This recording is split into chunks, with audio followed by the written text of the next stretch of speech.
he said, religion in the West tells you that Christianity is you sitting down at a table to take a test, and Jesus coming and standing beside you for a test you don't know the answers to, and him putting his hand on your back and praying that you remember the answers.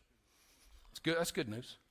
He said, biblical Christianity is when Jesus walks up to you and tells you to get up out of that seat, and he sits down and takes the test for you. And some of us have been hoping Jesus prays for us to be able to pass the test, and he actually took the test for us. He already,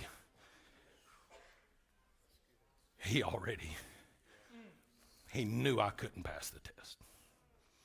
He knew I'd never get there on my own works.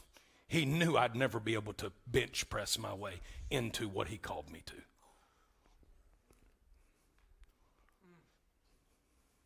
It is the kindness of God that should have been Jump Street. It takes a revelation to preach the kindness of God.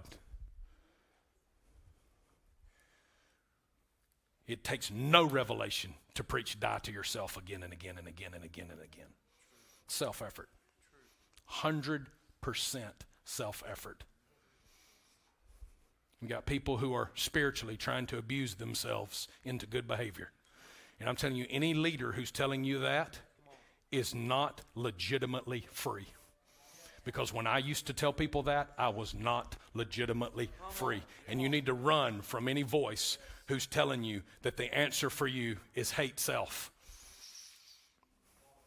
Because you are in direct division to God's perspective concerning you. And for you to hate you because you think it'll make you behave is actually for you to hate what God so desperately loves. A sin-burdened worshiper would come into the temple once a year under the old covenant, and they would bring a lamb or an animal for the sacrifice, and they would present that lamb to the priest.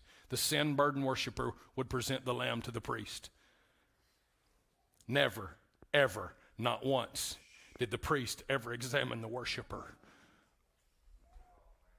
He only examined the lamb. I can't tell that without weeping because of the years I spent examining me and believing the priest was examining me. And the whole time the priest said, the reason you needed the lamb is because it had to be without spot, without wrinkle, and without blemish. And when you stand in the presence of God with your hands lifted in the air, it's not because of your report card. It's because of the perfection of the lamb. And that's what John meant when he said, behold, behold. Check him out. Inspect the lamb that takes away the sin of the world.